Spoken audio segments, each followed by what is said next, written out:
여러분, 지금 기름값 확인해 보셨어요? 2026년 3월, 국제 유가가 요동치고 있어요. 주유소 숫자가 오르고, 증시가 흔들리고, 물류비가 치솟고 있거든요. 근데 이게 왜 갑자기 이러냐? 지구 반대편, 이란 때문이에요. 전 세계 석유 수송량의 5분의 1이 지나가는 길목이 있어요. 호르무즈 해협. 가장 좁은 곳의 폭이 겨우 54km예요. 자동차로 40분이면 건너는 거리인데 이 바다가 막히면 사우디, 이라크, 쿠웨이트, UAE 석유가 전부 멈춰요. 한국 기름의 70% 이상이 이 해협을 거쳐서 와요. 내일 주유소에서 찍히는 숫자가 여기서 정해지는 거예요. 이란이 바로 이 해협의 북쪽 해안을 통째로 쥐고 있어요. 그리고 지금 그 이란에서 전쟁이 벌어지고 있어요. 2026년 2월 28일 새벽, 미국과 이스라엘이 이란을 동시에 공습했어요. 작전명 에픽 퓨리. 전투기 200대 이상이 동시에 출격한 이스라엘 공군 역사상 최대 규모의 공격이었어요. 하늘이 한꺼번에 200개의 굉음으로 찢어진 새벽이었거든요. 그리고 며칠 뒤 이란 국영방송 앵커가 울먹이면서 발표했어요. 최고 지도자 하메네이께서 순교하셨습니다. 37년간 이란을 지배한 한 사람이 사라진 거예요. 근데 여기서 질문 하나 할게요. 만약 하메네이가 그 공습에서 살아남았다면? 지금 기름값이, 증시가, 그리고 이 전쟁이 어떻게 달라져 있을까요? 이 질문에 답하려면 먼저 하나를 알아야 해요. 이란의 최고 지도자가 대체 뭘 할 수 있는 사람인지. 대부분 이란 하면 대통령을 떠올리잖아요. 근데 이란에서 대통령은 2인자예요. 진짜 1인자는 최고 지도자거든요. 이란 헌법 110조. 이걸 읽으면 소름이 끼쳐요. 군 통수권, 전쟁과 평화선언권, 사법부 수장 임명권, 혁명수비대 총사령관 임명권, 국영방송 수장까지. 심지어 대통령으로 당선돼도 최고 지도자한테 임명장을 받아야만 대통령이 되는 구조예요. 그것만이 아니에요. 이란 안의 모든 권력기관이 실질적으로 그 한 사람 아래 수렴해요. 선거로 뽑힌 것처럼 보이는 기관들도 최고 지도자가 임명한 수호위원회가 후보 자체를 걸러내거든요. 민주주의의 외형을 갖추고 있지만 내부의 모든 배관이 한 사람한테 연결돼 있는 구조예요. 쉽게 말하면 대통령은 회사의 사장이고 최고 지도자는 회사의 주인이에요. 사장을 자를 수 있고 사장 후보 명단 자체를 만드는 사람이죠. 이 한 사람이 전쟁 한복판에서 사라진 거예요. 근데 이 전쟁이 갑자기 터진 건 아니에요. 4년 동안 도화선에 불이 붙어가고 있었거든요. 2022년 9월, 마흐사 아미니, 22살 여성이었어요. 히잡을 제대로 안 썼다는 이유로 도덕경찰에 체포됐어요. 그리고 사흘 뒤 병원에서 사망했거든요. 정부는 심장마비라고 했지만 목격자들은 달리 말했어요. 이란 전역에서 불이 붙었어요. 여성, 생명, 자유. 22살 여성의 이름을 들고 거리로 나온 사람들이 히잡을 불태우고 공개적으로 머리카락을 잘랐어요. 중학생 여자아이들이 교복 차림으로 시위에 참여했어요. 국제인권단체에 따르면 이란 정부는 실탄으로 진압했고 551명 이상이 사망하고 1만 9천 이상이 체포됐거든요. UN 조사단은 이걸 반인도적 범죄로 규정했어요. 2024년 4월, 이번엔 밖에서 충격이 왔어요. 시리아 다마스쿠스에 있는 이란 영사관이 공격받았거든요. 이스라엘 소행으로 추정됐고 혁명수비대 고위장성이 사망했어요. 외교공간은 국제법상 자국 영토와 같아요. 그 영토가 뚫린 거예요.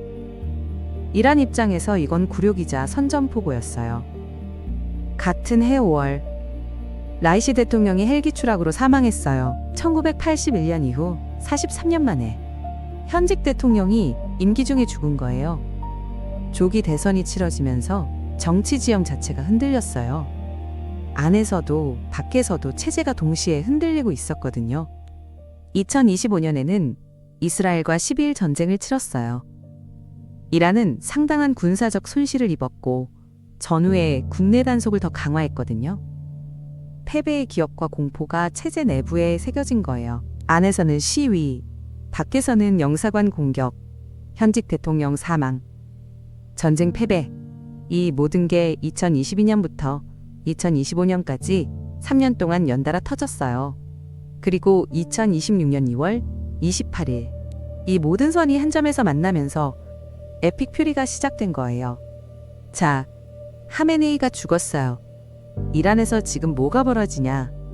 헌법 111조에 이런 조항이 있어요. 최고 지도자가 부재할 경우 대통령, 사법부 수장, 수호위원회 성직자 한 명으로 구성된 임시지도협의체가 권한을 임시 수행한다.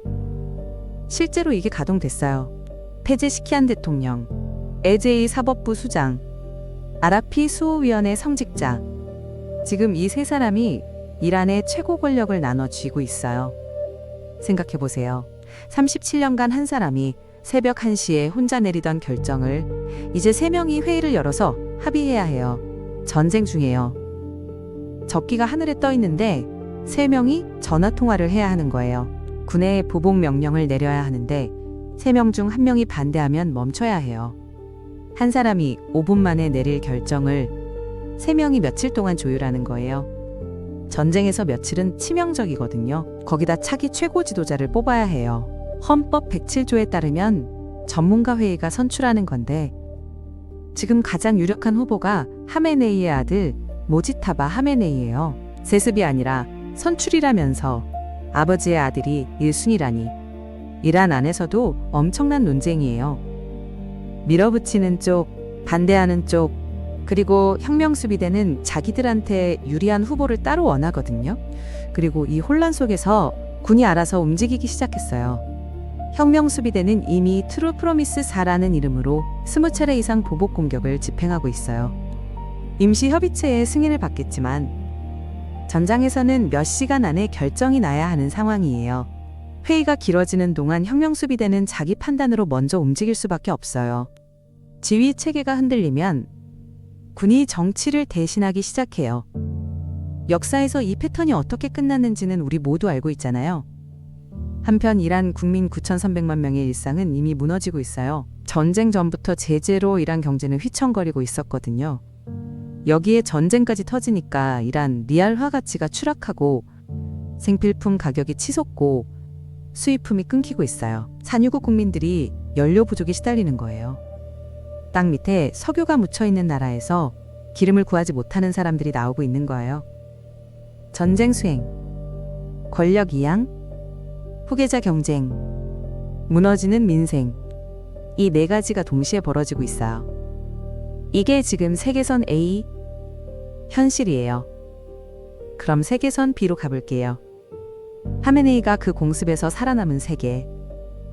상상해보세요. 공습 다음 날 아침 이란 국영방송이 켜져요. 부고가 아니에요. 하메네이가 카메라 앞에 앉아 있어요.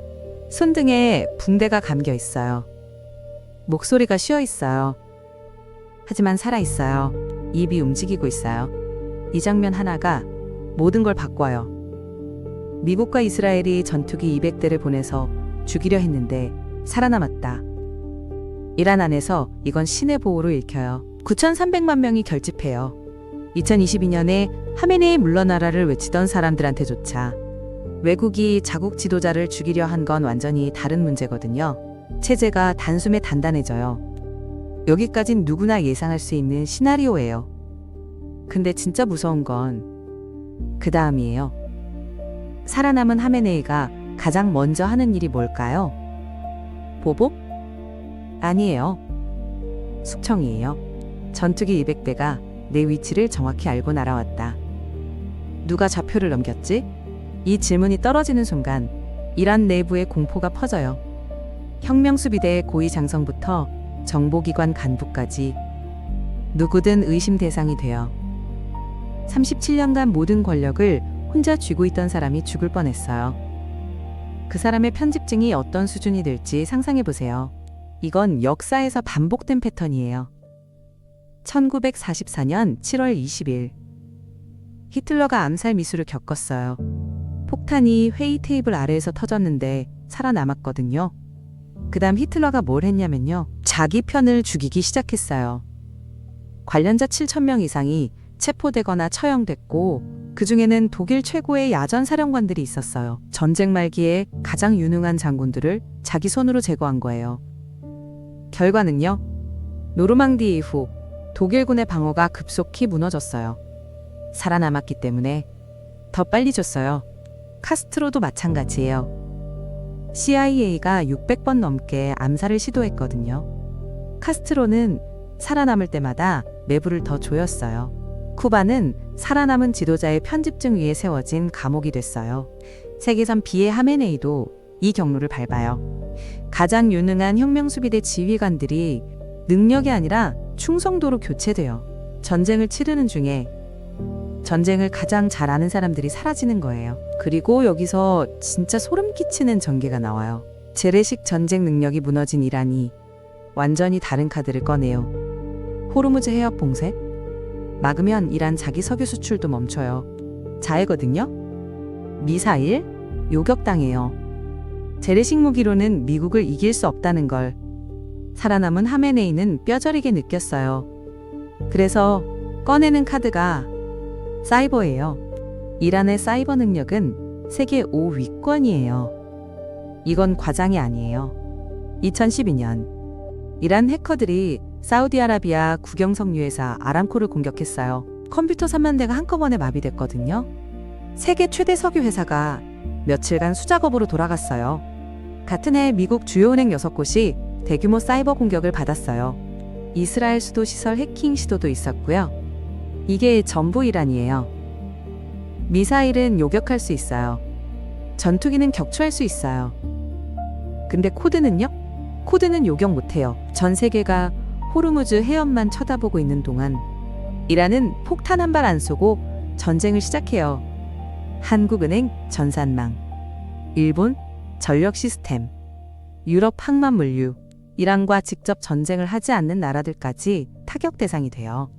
미국 편의 선 대가를 치르게 만드는 거예요. 호르무즈를 막아서 기름값을 올리는 게 아니라 호르무즈 없이도 세계 경제를 흔들 수 있다는 걸 증명하는 거예요. 내일 아침에 스마트폰 뱅킹이 갑자기 먹통이 돼요. 주유소 결제 시스템이 멈춰요. 물류 추적이 끊겨요. 미사일 한 발 안 날아왔는데 일상이 멈추는 거예요. 이게 사이버전이에요. 근데 여기서 가장 아이러니한 부분이 나와요. 숙청으로 유능한 장군들을 제거했으니 재래식 방어력에 구멍이 뚫려 있어요. 사이버전으로 전 세계를 흔드는 동안 정작 이란 본토의 방공망은 얇아져 있는 거예요. 미국과 이스라엘 입장에서 보세요. 하메네이가 살아있다는 건 작전 목표 미달성이에요. 1차에서 못 죽였으면 2차 공습이 와요. 근데 이번에는 이란의 가장 유능한 지휘관들이 이미 숙청당한 뒤에요. 1차보다 훨씬 쉽게 뚫려요. 히틀러가 자기 장군들을 숙청한 뒤 노르망디 상륙을 막지 못한 것과 똑같은 패턴이에요. 살아남은 독재자는 적이 아니라 자기 자신한테 지는 거예요. 두 세계선을 나란히 놓아볼게요. 세계선 A. 지도자가 사라진 현실. 3명이 나눠 쥔 권력. 후계자 경쟁. 느린 의사결정. 혼란스러워요. 근데 역설이 있어요. 이 혼란이 오히려 전쟁을 끝내는 출구가 될 수도 있거든요. 새로운 지도자가 나는 전임자와 다르다며 협상 테이블에 앉을 명분이 생기니까요. 세계선 B. 지도자가 살아남은 세계. 겉으로는 강해 보여요. 결집, 안정, 빠른 의사결정. 근데 속을 들여다보면요. 편집증이 내부를 갉아먹고 숙청이 전쟁 능력을 허물고 사이버전이라는 판도라의 상자를 열어서 전 세계를 적으로 만들어요. 그리고 약해진 방어력 사이로 2차 공습이 날아와요. 강해 보이는 체제가 안에서부터 무너지는 거예요. 여기서 진짜 무서운 결론이 나와요. 독재자를 무너뜨리는 건 미사일이 아니에요. 살아남은 뒤에 찾아오는 자기 자신의 공포예요. 히틀러도, 카스트로도, 그리고 이 세계선의 하메네이도 같은 길을 걸어요. 적을 이기려다 아군을 먼저 잃고 결국 자기 발밑을 허무는 거예요. 그리고 그 과정에서 터지는 사이버 공격은 기름값보다 더 직접적으로 우리 일상에 파고들어요. 전쟁터에서 총소리가 나는 게 아니에요. 내 스마트폰 화면이 꺼지는 거예요. 한 사람의 생사가 전쟁의 방향을 바꾸고 9,300만 명의 운명을 바꾸고 그리고 지구 반대편 내 일상까지 바꿀 수 있다. 이게 지금 벌어지고 있는 일이에요. 여러분은 어떤 세계선이 더 위험하다고 생각하세요? 혼란 속에서 출구가 열리는 세계? 아니면 안정 속에서 무너지는 세계? 댓글로 여러분의 생각을 알려주세요.